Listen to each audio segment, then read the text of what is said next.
Takes about 20 seconds here. All right, not a problem.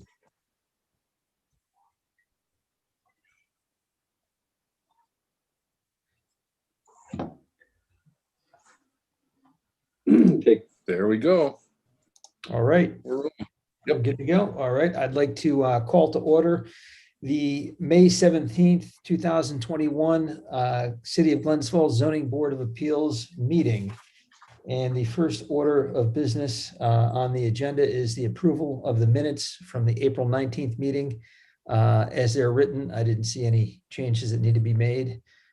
Do I have a second? I can second that. Seconded by Commissioner Rice. All those in favor, let's see, roll call. Commissioner Larson, Aye. Commissioner Hargrave Gaddy, Aye. Commissioner Van Gilder. I wasn't in attendance, but Oh, you can abstain, or you can, I'll abstain. okay. Commissioner Rice, Aye. the motion carries.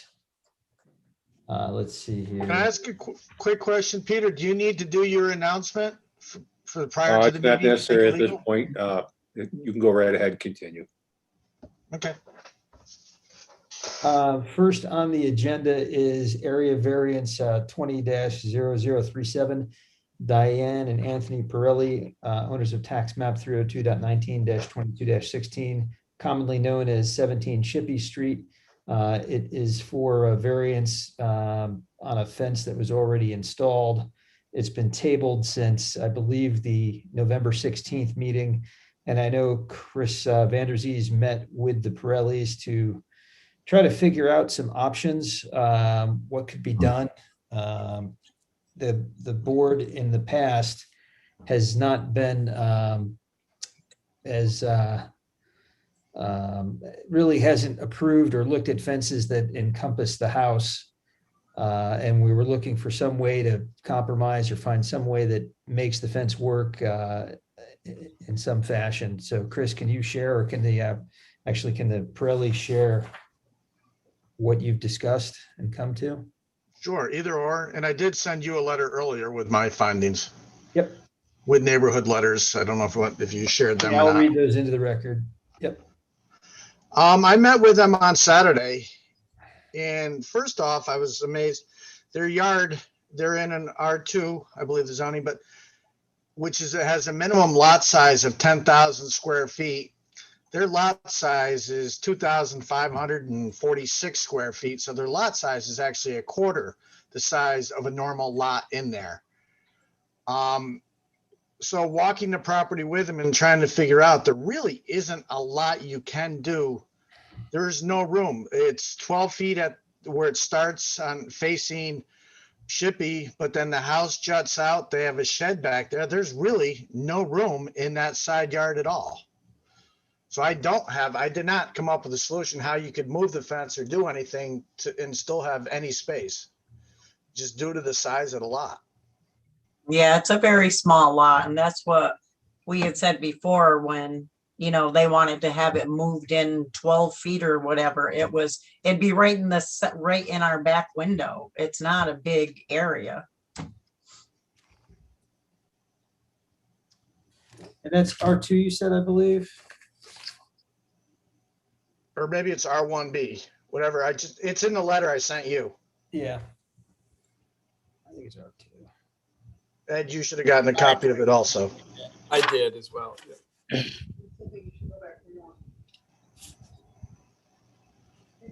I went by today and I looked at it. I didn't find an issue with it. I mean, it looks presentable. It looks good. I'm fine with it. And we've just been waiting to stain it and everything because we didn't want to,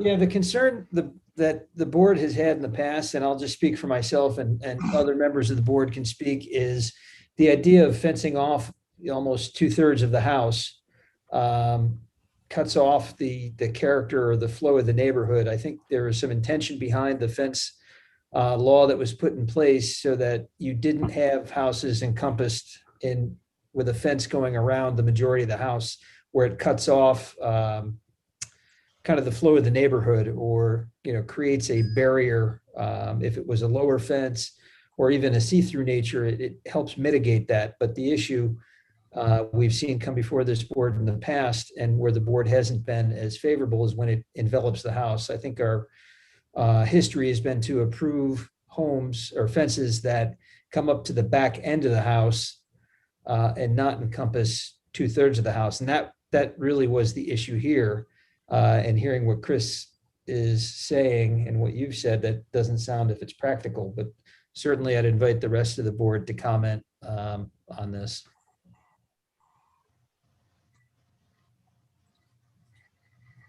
I was under the impression we were talking about asking if we could move, you could move the fence back away from the road, away from the sidewalk, like a foot. That's something that I've seen at other,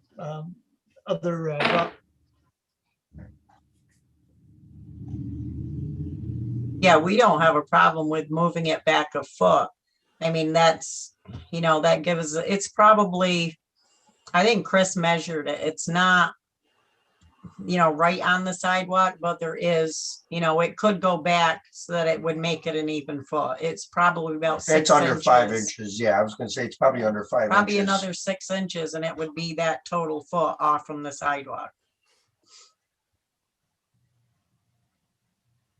I believe the first time we saw this application, we also requested a measurement from the Shippey Street side to the front of the fence. And none of my notes indicate we ever received a measurement. And I was wondering if we I have think that. what Yeah, I Chris. think what they were looking for was 20 feet from the Shippey Street, Yes. and it's over 25.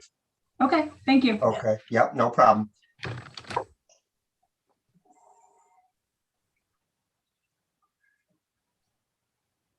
I guess I don't agree with having to move the fence anywhere. I walked down the sidewalk. I had no issues with that fence.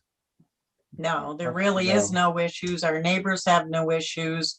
And like we said, the reason we did that was there was an existing fence there. We put it in the same Post the holes. same post holes, everything is the last fence, but it is higher because we have a shepherd and we didn't want kids, you know, they have kids, we have kids all over the place, and we didn't want to take the chance of a kid reaching through there or something and, you know, annoying the dog or you know, making the dog mean. And we're just trying to keep everything, you know, under control as, you know, being good animal owners and property owners. We work hard on that.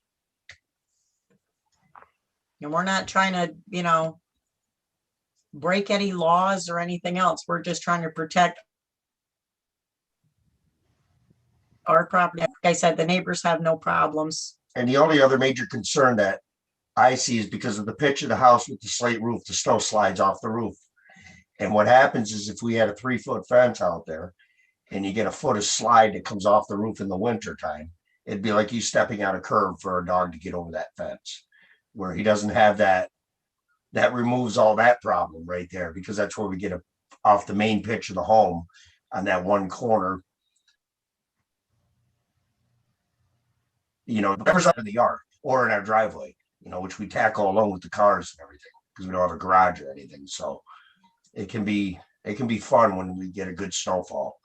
And that's my concern, is him stepping over the fence like it's like I said, like stepping on a curb, you know, or for folks to step up on a curb. It's, Yeah. And he does jump pretty good, I must admit. Yeah, I think at least my concern is that the setback in that area, and then not having a fence over 3 feet in height. I just think we're setting or if this were to go forward, would set a precedent for all other fences within the front yard setback to be 6 feet and higher. And that's the concern. Well, ours is back 25 feet, plus the fact that it's not blocking an intersection. It's not blocking the view of anyone. And, you know, there are several fences in this neighborhood that are, within 100 feet of the yeah, house. I mean, pre-built, not, you know, I mean, I'm not trying to throw anybody in or anything else, but I'm just saying it doesn't bring down the value of the property. Definitely not. There's fences all over, and yards full of garbage and everything else. And it's like, we're just trying to, make things look better. We put a lot of money in here and we're just trying to make everyone happy. And there are fences that are way above 6 foot that were homemade and, I mean, they look like crap, but we spent a lot of money and a lot of pride in trying to make this look good. Are there any other questions for the Pirellis? I don't have any questions, but if I'll just bring up originally when this project was before us a couple months ago, I didn't take issue with it because I think we're in a unique situation where we have 2 side yards, and to me the offset on the perceived backyard has a different feel than if the fence were on the Shippey Street side. So to me, it's a perceived side yard. I take no exception to the fence location as is, given the current corner lot condition. If there are any other questions or comments, before I ask for public comment, I'll read into the record 2 letters that I received. One dated May 16th, 2021. To whom it may concern, I reside at 79 West Notre Dame Street. I've lived here for approximately 23 years.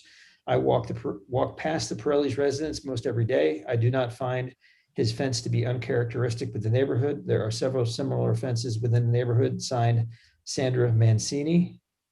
And then another letter, again dated 5/16/21, to whom it may concern, I reside at 15 Shippey Street in Glens Falls. It's brought to my attention that there is an issue with the height of my neighbor's fence at 17 Shippey Street. I do not have issue with their fence at all. I think it makes his property look very nice. Mr. and Mrs. Pirelli are very proud of their property. Their fence only added to the beauty of the property. Sincerely, Evelyn Barlow. And one more.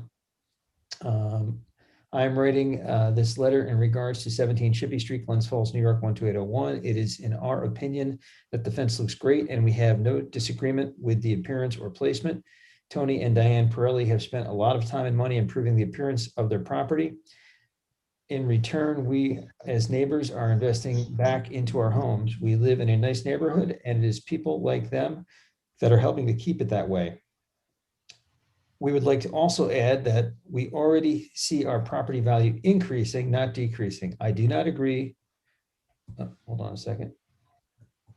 I do not agree with rude statements being made by your team members. We appreciate your time. Best regards, property owners, 18 Shippey Street, Jillian, looks like Haddon, and Carl, looks like John's. Tough to read. Is there anybody from the public that wishes to comment on this application? There's nobody, no one has called in and no one has an arm up or a hand up, so I guess we're good.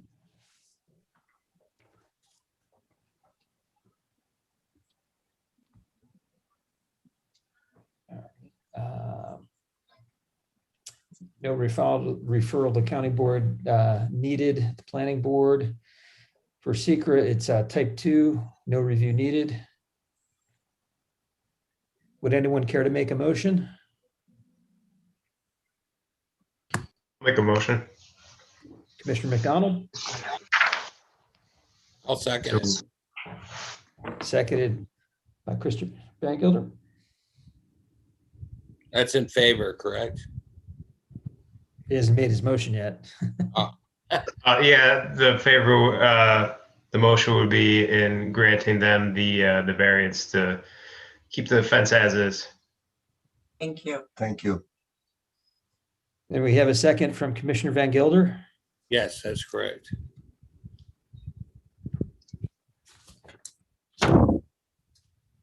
Matt, do you have your sheet to make your motion? I do not have it handy, unfortunately. I didn't get one, or else I would. Let's see, Ed, do we need to, Yeah, if you, so there's a couple factors if you want to put them into your motion, Matt. One would be whether it would create an undesirable change in the neighborhood. Another, whether it would benefit, whether it could be achieved by another means other than what's being proposed. The third is whether it's considered substantial. The fourth is whether it would have an adverse impact on physical or environmental conditions. And the last, number 5, is whether it was self-created, which, this being an area variance, if it is self-created, that's not dispositive. So it doesn't prevent there from being a variance just because it's self-created. Okay. So it's There, I got the desirable, the substantial, the other options, self-created, and what was the fifth? The physical, whether an adverse impact on physical or environmental conditions, which it's a separate factor than just the impact on the neighborhood. Understood. That I just Yep. texted it to you. If you check your phone. Yep. Thank you, Chairman. Okay, I would like to make a motion that the Glens Falls Zoning Board of Appeals hereby grant the application for a area variance for the project identified as area variance 20-0037, located at 17 Shippey Street, as presented at the meeting of 5/17 pursuant to the following criteria and showing by the applicant whether an undesirable change will be produced to the character of neighborhood or a detriment to nearby properties will be created by the granting of variance. No. Whether the benefit sought by the applicant can be achieved by some other feasible method. No. Whether the area variance is substantial. I would say no. Whether the proposed variance will have an adverse effect or impact on the physical or environmental conditions in the neighborhood or district? No. Whether the alleged difficulty was self-created, which may be considered but shall not preclude the granting of the area variance? Yes, but not any of the other ones. So And we had a second from Commissioner Van Gilder. So the mission is on, or the motion is on the table. Commissioner McDonald, roll call vote. aye. Aye. Commissioner Larson, Aye. Commissioner Van Gilder. Aye. Commissioner Rice, No, Commissioner Hargrave Gaddy. No. Let's see, do I have everybody? And I vote in the affirmative. So let's see. Is that a tie, Ed? If you voted for the motion, then you have, I believe, 4 votes. You, Commissioner Van Gilder, Commissioner Larson, and Commissioner McDonald. And that would pass the motion. Motion carries. All right, thank you.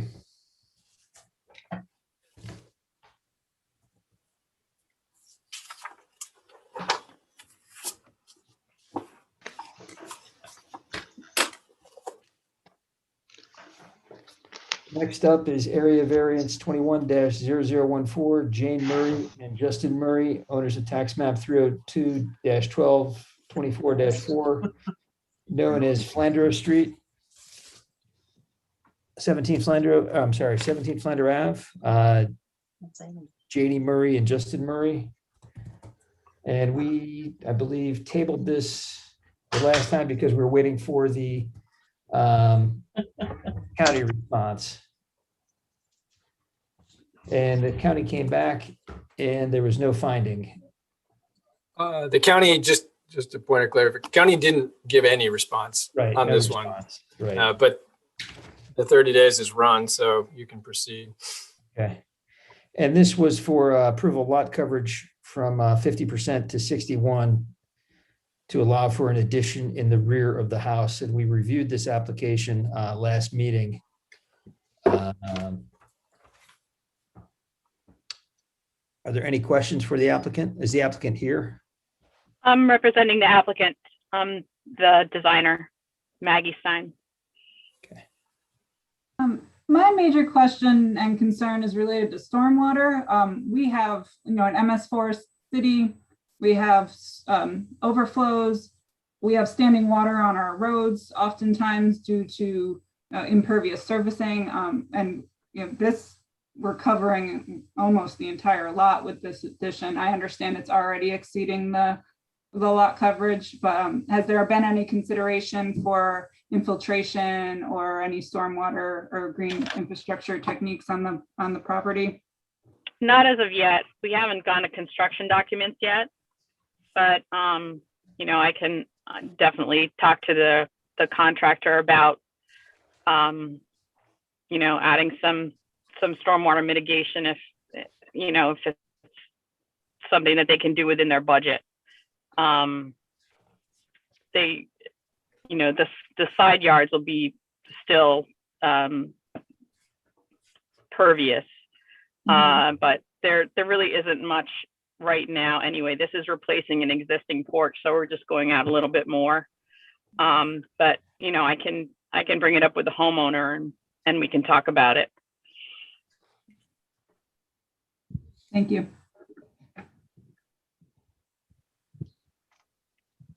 I don't think I am required to do any of the calculations or provide a stormwater management plan for this job, am I? Probably not for this application. It's just a concern of the city in general. Yeah, no, I understand. I'm happy to talk with the contractor and I can add to the construction drawings some, drainage, at least drainage around the new foundation.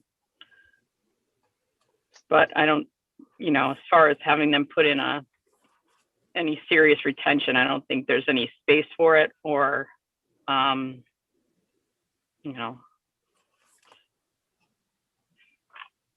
we can consider it around the perimeter.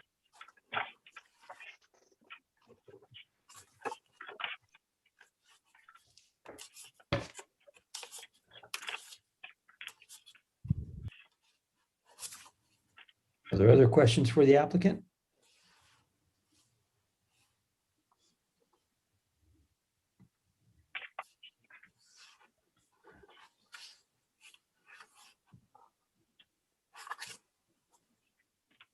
Is there anybody here from the public to comment? Peter? No, there's no one here to comment, Jeff.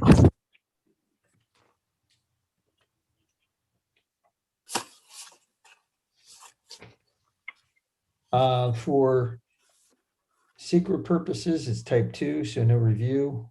I'd like to make a motion that the Glens Falls Zoning Board of Appeals hereby grant the application for area variance for area variance 21-0014, Janie Murray and Justin Murray, owners of tax map 302.1224-4, known as 17 Flander Avenue. I'd like to approve it with the adjustment from a 50% maximum to 61% to allow for the construction of the rear addition to their house as presented to the Zoning Board of Appeals at the April meeting. I don't think this will change or produce an undesirable change in the character of the neighborhood or be a detriment to nearby properties. It doesn't seem that this would be achievable letting the addition on any other way. It also does not appear that it's a substantial area variance, and it will not have an adverse effect on the physical or environmental conditions in the neighborhood. And while it's self-created, it really shouldn't preclude the granting of this variance. Do I have a second? Second that. I can second. I got Matt first, so all those in favor, aye. Commissioner McDonald? Aye. Commissioner Larson? Aye. Commissioner Rice? Aye. Commissioner Van Gilder? Aye. Commissioner Hargrave Gaddy? Aye. Motion carries unanimously. I vote in the affirmative as well. Thank you. Thank you.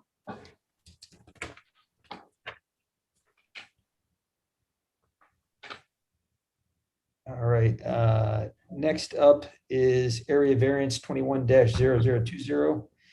Angela Valdez Tucker, owner of tax map 302.19-27-10, commonly known as 79 Sherman Ave, seeking a variance in a front yard setback to allow the installation of a 6-foot fence where the minimum setback is 15 feet. And I believe this is a corner lot, if I'm not mistaken. Is there someone here for the application? I'm here. Hello. Hi. Hello, welcome this evening. Thank you. It's my first time. So can you tell us a little bit about the application, why you're seeking it? What your thoughts are as to why. I believe the setback requirements, is it 20 feet in that area of the city, Chris? Oh, okay. I was gonna let Chris. Yeah, Chris, you answer that. Sorry, I didn't hear that. I was trying to get the next guy who's not online here to get him ready. So he didn't know the meeting was. What was the question? Is it 20 feet, the front yard setback where they're zoned? I filled out her sheet, so give me 2 seconds. 15, I'm sorry, Yeah, my page says like 15, and then the next section says 1, and then the variance requested says 14. Correct. But I really don't know about this stuff. So all I know is that I've lived at this residence for over 20 years or so. Mhm. And the road has just gotten that much more busier since we first lived here. More trucks, people just fly by.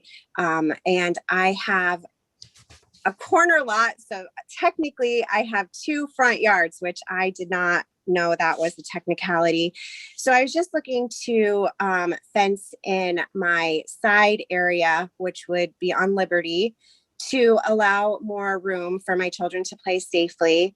I do have a son who has Down syndrome, and we are just trying to create a safe, independent spot for him. So when he comes outside, he knows where his boundaries are. I also have a 6-year-old daughter, same thing. They have friends that come over. My son has friends who, because he's in special classes, most commonly have special needs. So it just seems like for our scenario, it would be a safer area for them to play in. I would like the 6-foot white vinyl fencing. That's what I'm asking for the variance, I guess, and to be allowed to put it in the side area, which is considered a second front yard. Does that help? Yeah, have you put anything shorter than a 6-foot type fence as to why that isn't? So my reasoning behind that is, my son is only going to get older. He's only going to the 3-foot fence, 4-foot fence, not going to necessarily keep the Frisbees in the yard, the soccer balls in play.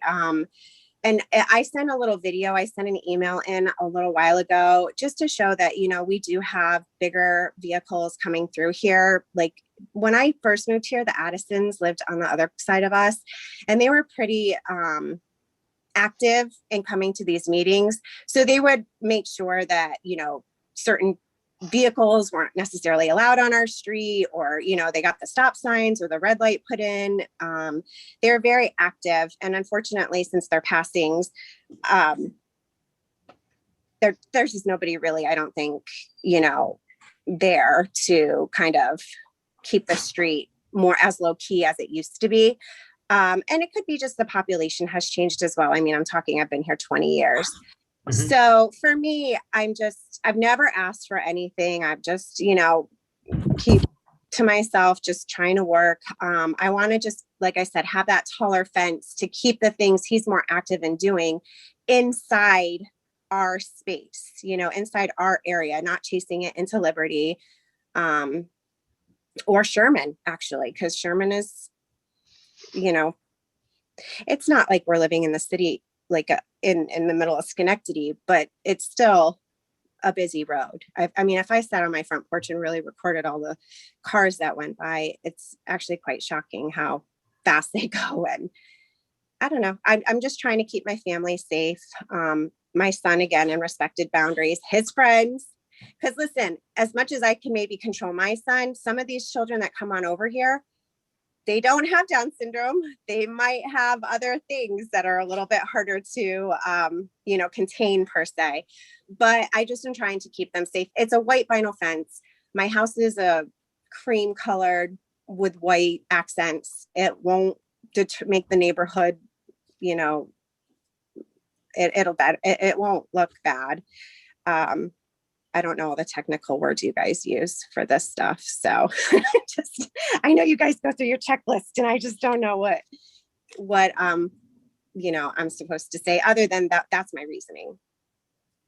So are you saying it's based on your son's disability, would you say, in terms of his safety? That's a big part of it. That's a huge part of it. Yes. I mean, I didn't anticipate on having a child with a diagnosis, but I was lucky enough to have a son who has Down syndrome. And with that, there comes a little bit of extra responsibility that I have to, put out there for him.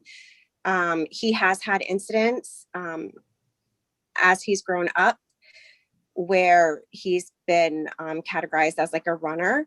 When he went to Walt Disney World with his dad, they kept walking and he took a left turn and, the Disney people helped him find his dad. It was minutes, but, he has a tendency to just kind of like, so I'm just wanting to be like, if he goes outside and not that I'm never not attending them, but I just would like to have him have a safe spot where he can be independent. In the application I sent you, his care coordinator who helps like write life plans for Kenny if something was ever to happen to me. She wrote a letter and she put that out there. I drew a picture the best I could to give you guys a visual on what I was looking to do.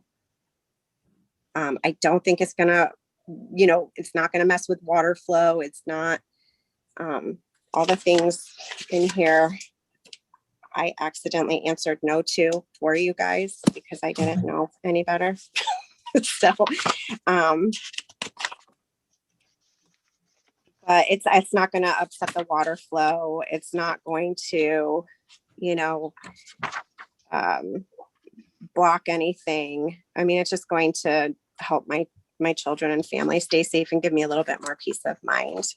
Also, not that it matters, but my ex-husband also lives on the other side of me. So we're neighbors and the fence would be on the opposite side of him. So it would give us a little bit of our own space and we're amicable and everything's fine, but I hope it's understandable how it would be nice to kind of not look at his deck when I'm outside and be on the other side. So I don't know that qualifies in your application. Yeah, it sounds like you're looking for a reasonable accommodation based on your son's disability. Is that Again, inaccurate? Is that what I would assume? Yes. Questions from the fellow commissioners? Have you, all of your reasoning is completely understandable. Have you relayed any of your stories to the mayor's office, the police department? We know it's clear living in the city that some traffic enforcement would be helpful for all of us. And your story really highlights this. Well, it's funny that you say that. I have not, but this afternoon when I went to go out to record my little 20-second snippet, the first car actually speeding by was a police car. I did not catch it on film, but I was like, oh, well, I don't know that would be whatever. But it's honestly, we're right in front of the 15. We're so close to the 15-minute or the 15-mile-an-hour speed. So I don't know if we're technically in that zone, but you're approaching it and cars whip by and it's all day. I mean, if I open my window right now, I'm sure you could just hear them. And again, okay, it is what it is, but they're flying. So if they throw the Frisbee out or the basketball rolls out there, I mean, it is a problem for us. And, it's a little scary. Like if we're on the front porch, I'm terrified for them too.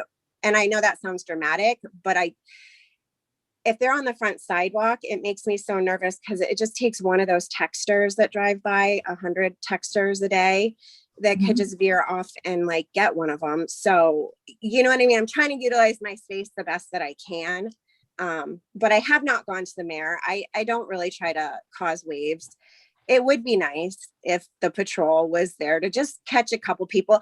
In fact, and I don't want to go on and on about it, but a couple of days ago when I had to go left to head to work, I almost had to floor it to get out because the cars just were flying so fast. And I'm like, how would I have to floor it to get out of my street when they're coming from a 15-mile-an-hour school zone? It was during a school day. So during the morning. So I just was like, this is crazy. It's crazy, but it is what it is. Thank you. No, I agree with you. We need, in my opinion, I mean, 30 miles per hour isn't that, it was what it should be until it gets 15. And you're right, people do not follow that. But they do not.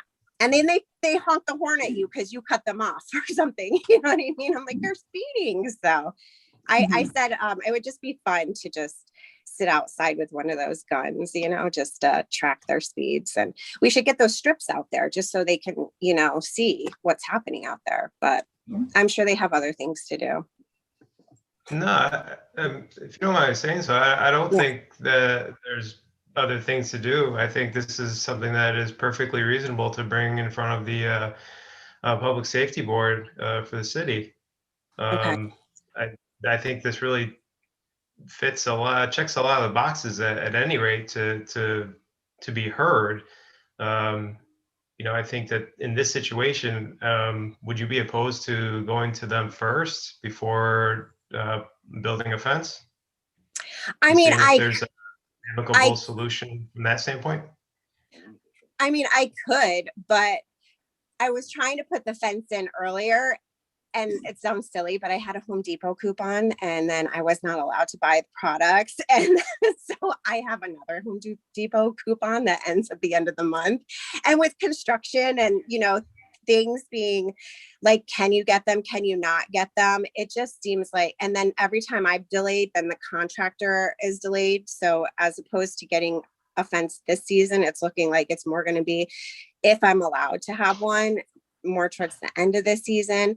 So, I mean, I could certainly put in a complaint, but I think I would prefer if it would, you know, if you guys would consider it, you know, and then I could do that as well.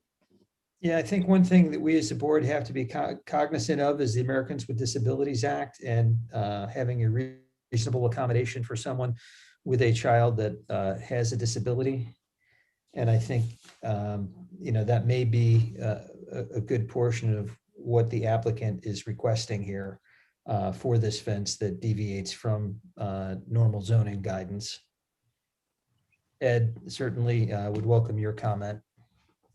Yeah, I think that's a good point, that if this is premised upon a disabled child and needing a fence for a reasonable accommodation, then the test and the factors that the board apply are a little different than the normal 5 factors. You jump into essentially determining whether the person has a disability. It appears from the information in front of us that her son, is it Kenneth, does. There's a letter from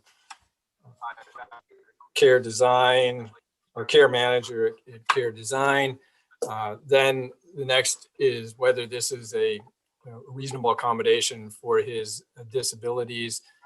So whether the fence is needed, and then the height of the fence, whether that is needed. It sounds, I don't mean to answer for you, Ms. Tucker, but it sounds like if you need the fence for a wander risk, or you need the higher fence to keep him from chasing, you know, something into the road, that could be considered a reasonable accommodation. And then essentially, unless it would cause a fundamental and unreasonable alteration to the neighborhood, the variance should be granted in that case. There's been some case law where even some fairly extreme situations have been approved. And then the other factor is just the timing that I think it's the inquiry about whether other alternatives could be considered. Is completely reasonable in a normal case, but it gets trumped in this situation if it is a reasonable accommodation situation. That if it's determined that it would delay the reasonable accommodation, that could be a violation of the act as well. So I think fundamentally, we probably have to toss it back to Ms. Tucker to see, I don't think there's a question about whether your son has a disability, but just is the fence a reasonable accommodation, or are you asking for more than, and you could settle with less? I mean, we're not trying to press you on here. We just need to know, is this essentially what you need to accommodate your son's needs? I believe so. I believe so personally. I'd like it straight to the sidewalk, but I know I'm not allowed to do that. I'm just trying to ask for just a little bit more space on the side front yard. And I think he needs more room. He's bigger, he's going to get bigger. And yes.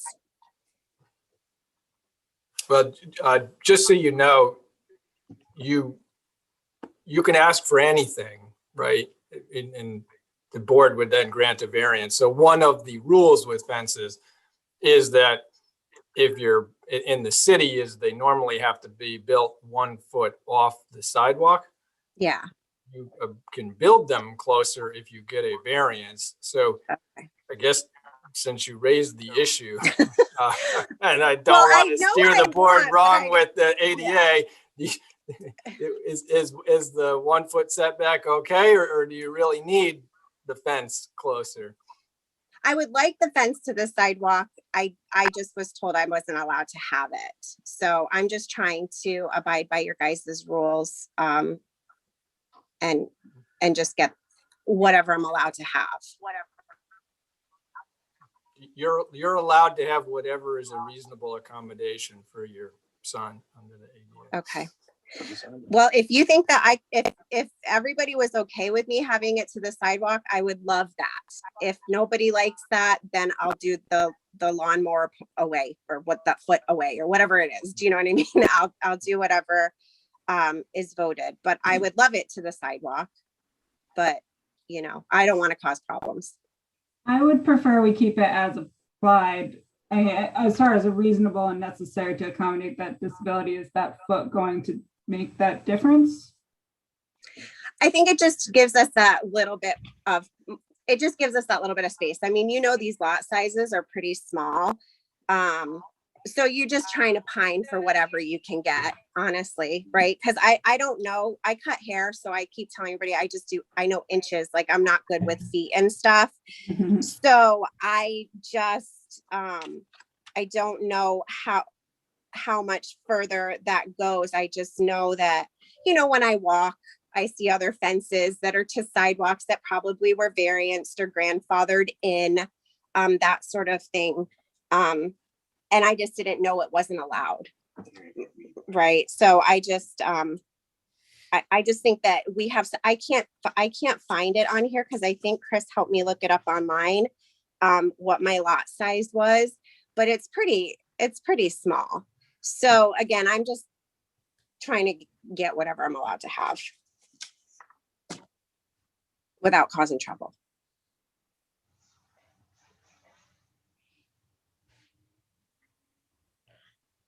Is there anybody from the public that wishes to comment on this, Peter? Is anybody on? There is no one right now. There's nothing in queue. Okay.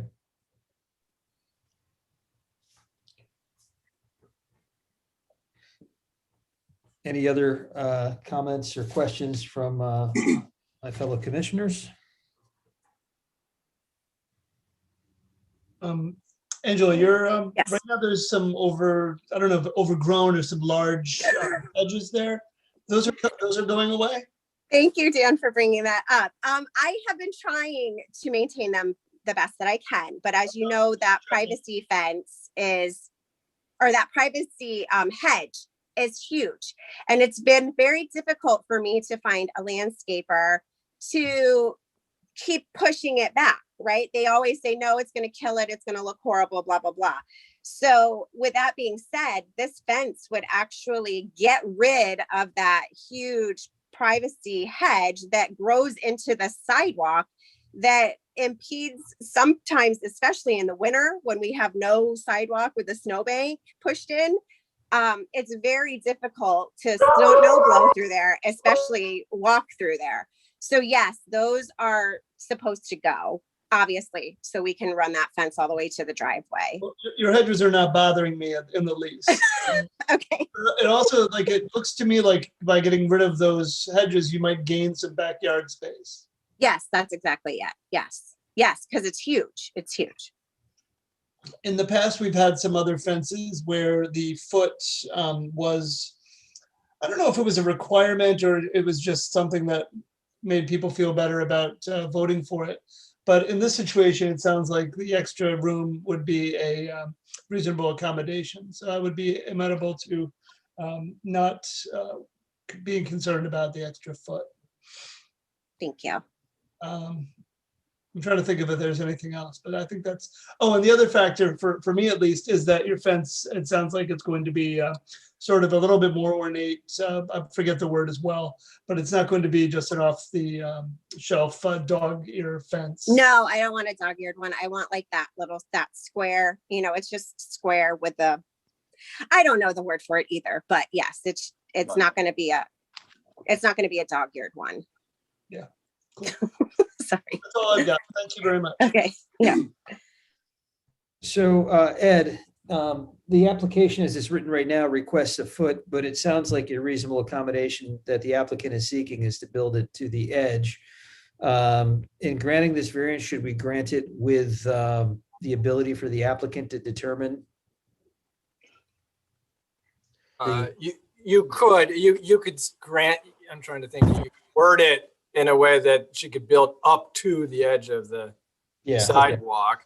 And if she goes to install it and decides she wants to offset it 6 inches or a foot, she could, but then she's not, locked. Even when you approve variances, the person's not obligated to act on it and install what's granted. Right.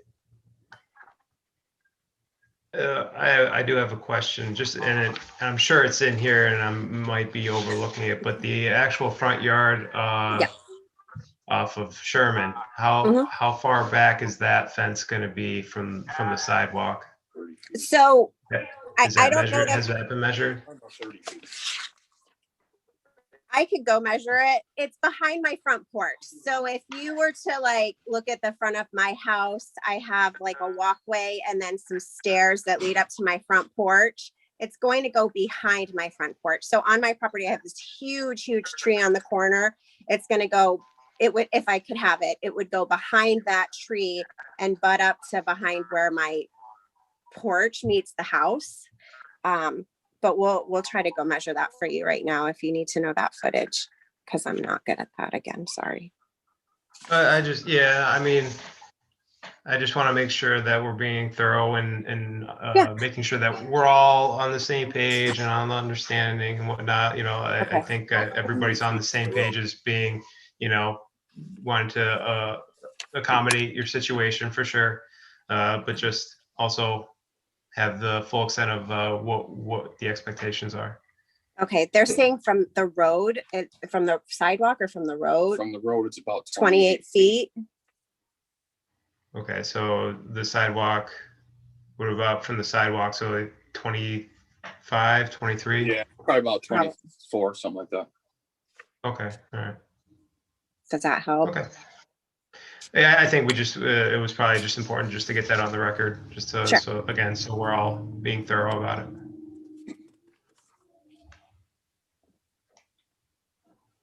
Any other questions or comments?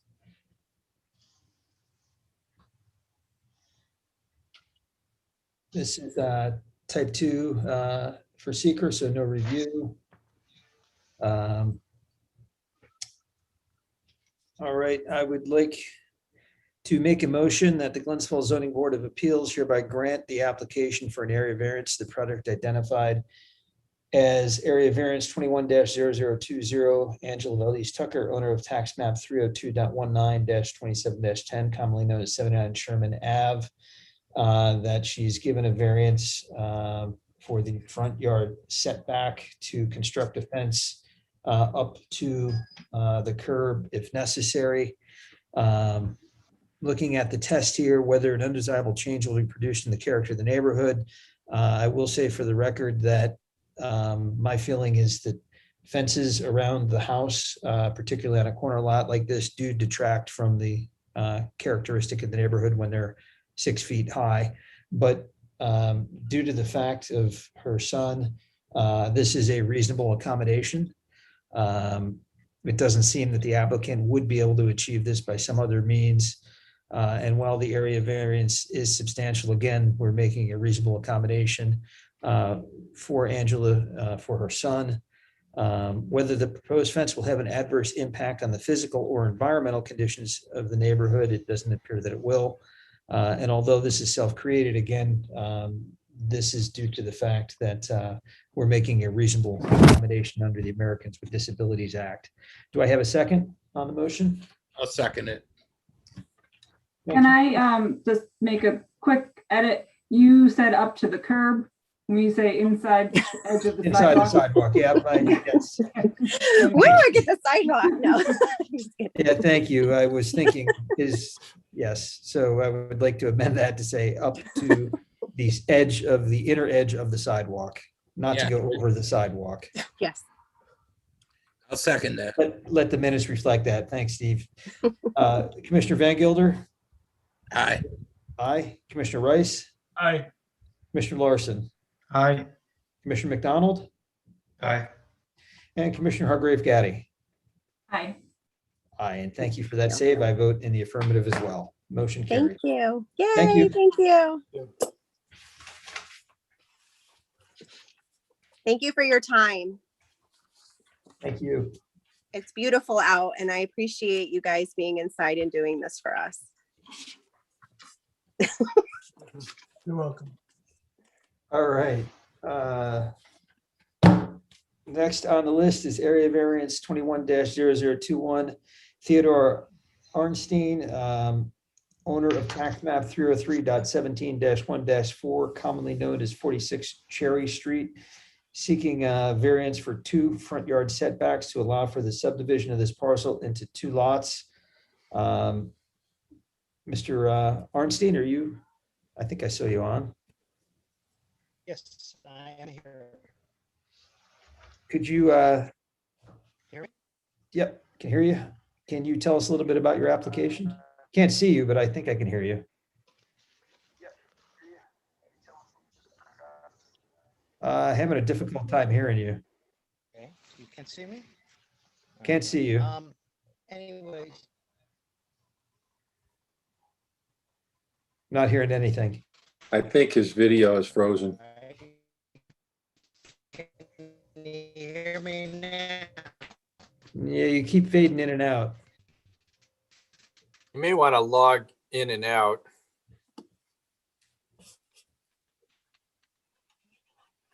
Can you hear me?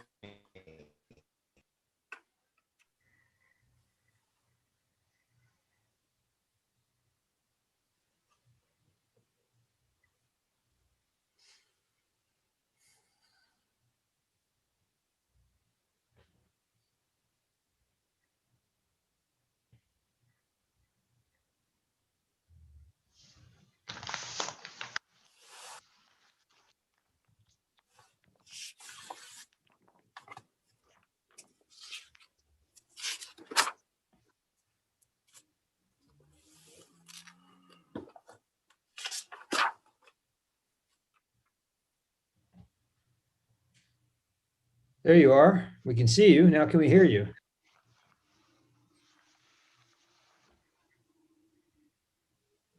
Can't hear anything. I think you're Mr. frozen. Arnstein, it may help if you simply turn off your video so we can at least hear you.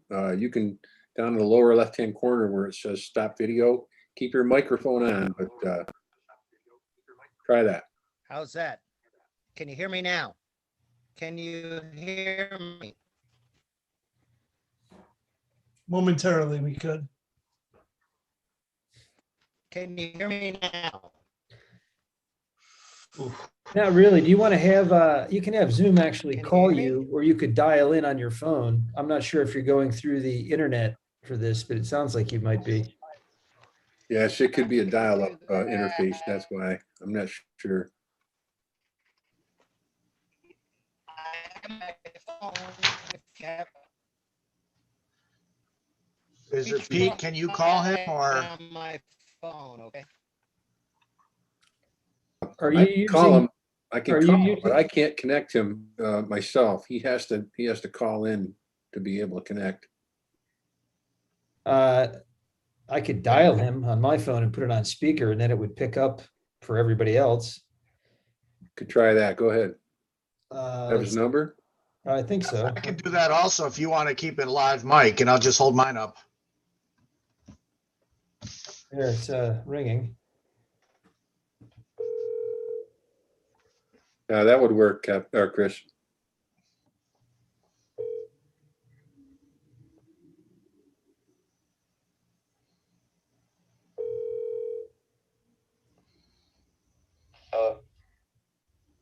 Hello. Have my associate. Tell him Joel to call me on my number. Hey, what's Theodore's telephone number? 904 Mhm. 652 4035. Okay, thanks. Yep.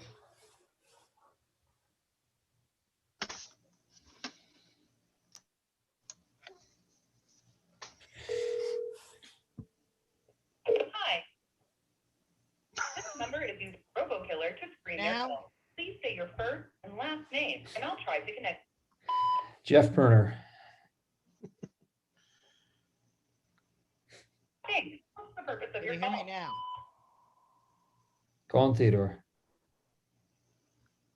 Can you hear me? Yeah, I can hear you now. Call you. All right, you're coming through now. Okay, how's that? It's on my phone. Yeah, if you could, yeah. Can everybody else hear? Yes. All right. Could you share with us a little bit about your project, sir? Yes, sir. I bought a derelict house at 46 Cherry Street. I purchased it September of 2019. We've been renovating it subsequently, and the lot is 310 feet deep. It varies on sides, but it's essentially 112 feet across in the front and roughly 100 plus feet deep in the back. The house sits on a original 50-foot lot, and I think you have the plans in front of you. The lot is off to the Anybody else right having a tough time hearing? side. Very difficult. Theodore, it's really hard to understand anything you're saying right now. Do you have another way of calling in or accessing Zoom? Isn't there a phone number associated with this Zoom There should be, but I that he think could call? Yes, I but think he'd he's have on to his call in. phone. I can give him a number, but he'd have to call in. Hang on one second. Yeah. I think that's what he did. Oh, I thought he was talking through someone's phone. No, he was on his. Yeah, can you hear us, Theodore?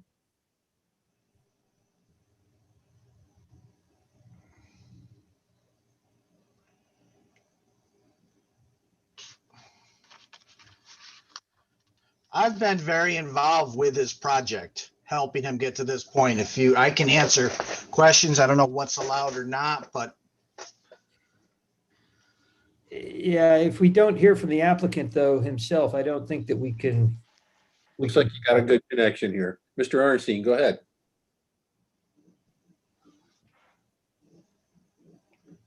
Actually, I have two connections. Well, his audio is still connecting.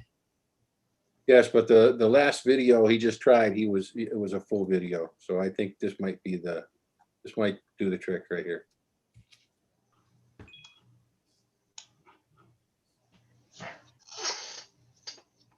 Hello? Yeah, is this Jeffrey? Yeah, this is Jeff. Now, This is Theodore Arnstein. yeah, I've got you on speaker. Let me see. Can everybody hear? Go ahead, speak. Go ahead and speak, Mr. Arnstein. Okay, I'm sorry about that. So Let- sorry. Let me just check. Can everybody hear him? Yeah. Yeah, okay, good. All right. So why don't you tell, I think I heard you purchased a derelict building, you've been working on it, and that's kind of where you cut out. Yes, okay, so the lot, the building, the house sits on the far left of the original 50-foot lot. It was originally divided into 4 parcels. What I'm proposing is to create a frontage of 112 feet on Cherry Street and a back of 106 feet. And then the new lot would be 135 where the house sits, deep, and 126 on the other side, which when you subdivide that, it creates a lot of 187 feet on one side and 175 feet deep on another, and 100 essentially feet across. So what I'm looking to do is put an access back to that second lot. And it would require a 15-foot right-of-way, which would be on my property. And I'm looking for a variance of essentially 2 feet. I've got 112.17 feet, so essentially a little under 3 feet, if you follow what I'm saying. Yeah. Yeah, And it's still a very large lot. As you can see, it's over 100 feet wide and 106 in the back and 135 deep. So it's a good sized lot. And then the second lot would be 175 by 106. It's kind of a unique parcel. It's a very large parcel. And I believe it would create 2 lots that are of the right size for the zoning of that neighborhood, with the exception of the right of way to get into it. Yes, and the right of way, there's already a stone driveway, if you can see, already in place that goes back to essentially a 50-foot lot that was subdivided into 2 parcels. So it's been done before in that same property or area, I guess I should say. It is the sister property just to the north of it is the identical thing, but mirrored opposite. It's another flagpole lot. Gotcha. And the correct, Ted, I don't think he's looking for a right of way. I think that's actually that 15-foot would be part of the back lot. That is his driveway, his land. So it's not a right of way. Yeah. Excuse me. Yes, I beg your pardon. Flagpole is the correct term.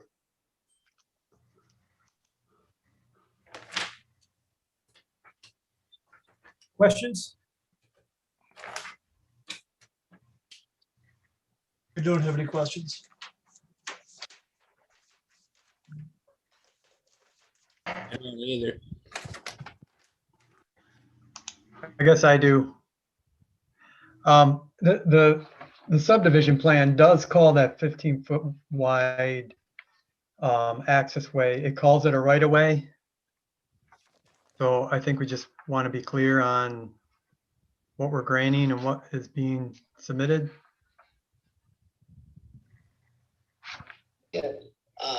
If I just might say to you, and I know you gentlemen have not seen what the renovations we've done at 46 Cherry, but if you ever take a ride by there, you can see that we're creating something that, it's going to be the nicest house on the street, quite frankly. So we're doing things, you know, we've renovated in a grand fashion. And I think that shows the type of work we're doing. Well, we appreciate that. That's not why we're here today. We just have questions about the proposed flag lot. So, and also, I would also like to know, what is the distance between the proposed driveway for this flag lot and the driveway to the north? Yeah, you see the plans in front of you? Yep. There's an additional 10-foot stone driveway Mhm.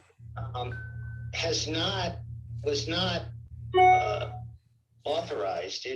My surveyor could not find any official granting of that driveway, but we're not even encroaching on it. We're putting an additional 15-foot on my property, basically.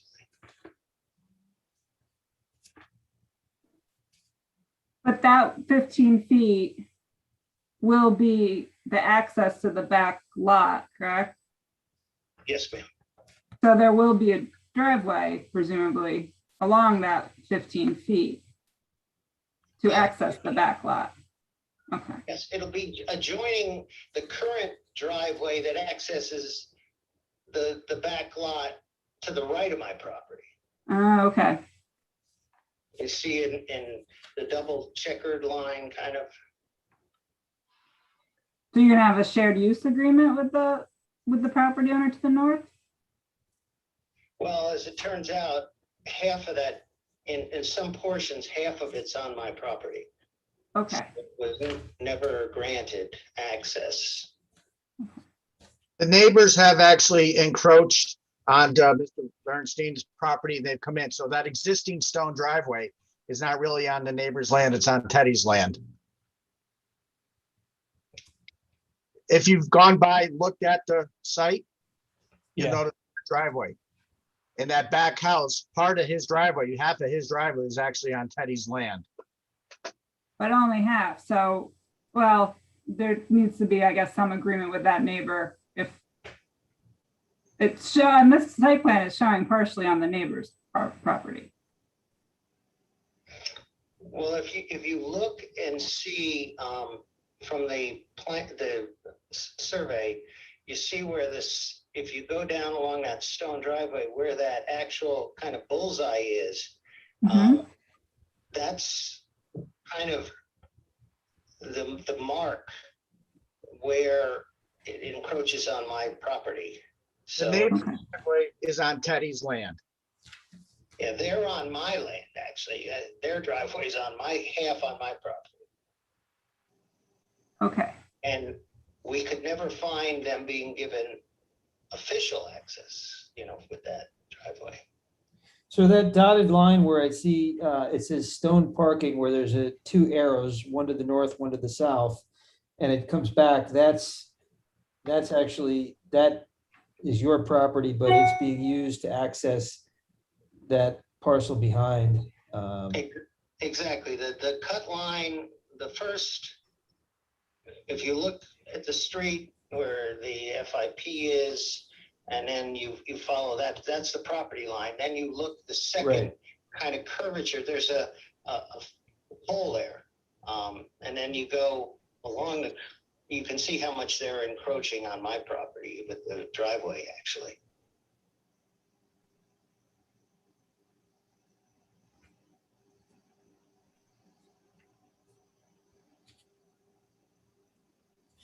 So lot one, you're requesting 2.83 feet. And then on lot two, it's 85 feet due to that 15, okay. I mean, they're both extremely large lots.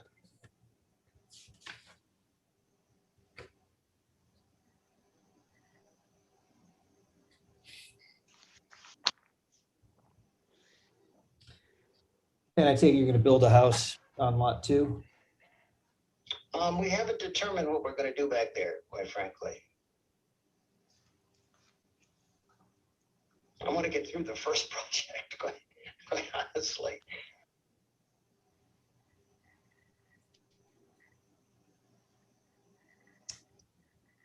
Is there anyone on from the public? I don't think there is, but I'll ask. No, there's no one on at all here, Jeff.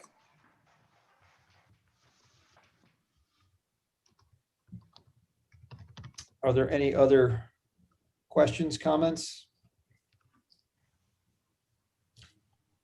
For the record, this is type 2, so secret review is not required.